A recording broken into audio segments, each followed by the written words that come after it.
Let's go around Florence and Milan.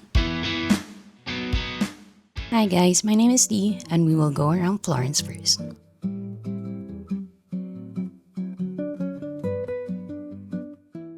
So during my stay here, we went around Florence kasama kasi sa tour ng students.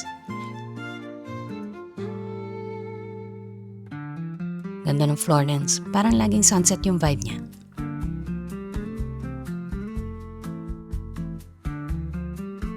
So we went to Uffizi Gallery.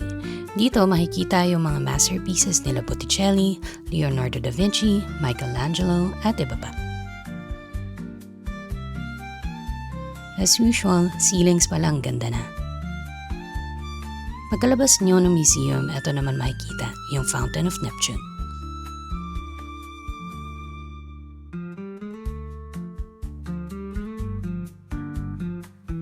Siyempre, matakaw. Then after, konting shopping and picture lang.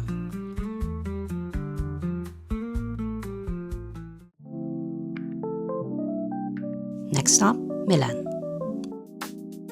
So this is the train station of Milan. Ganda, no? Quick kwento. So to get to the Duomo, kailangan namin mag-taxi. So since odd numbers kami, may isa lang na nakasakay sa taxi.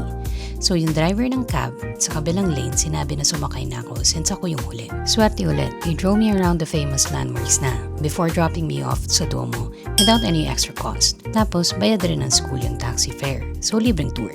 This is Piazza del Duomo. After that, pumunta lang kami sa Instituto Marangoni. Then back to Florence. Last night na to, so we decided to go out, ate Chinese food na mis magkanin, then had some few drinks.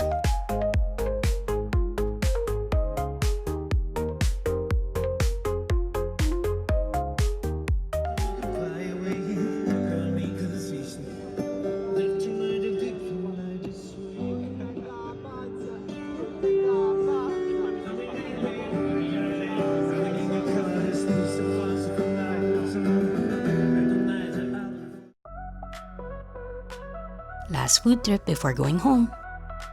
After we packed our stuff na sa hotel. So that's it guys, that's my Italy trip. Ang dami nangyaring kaswertehan dito sa trip na to. Sana may mga nakuha kayong tips and na-add nyo yung Italy sa mga must-visit places nyo. Thank you Italy for being kind to me. Wishing more travels for everyone and more videos to come. Bye!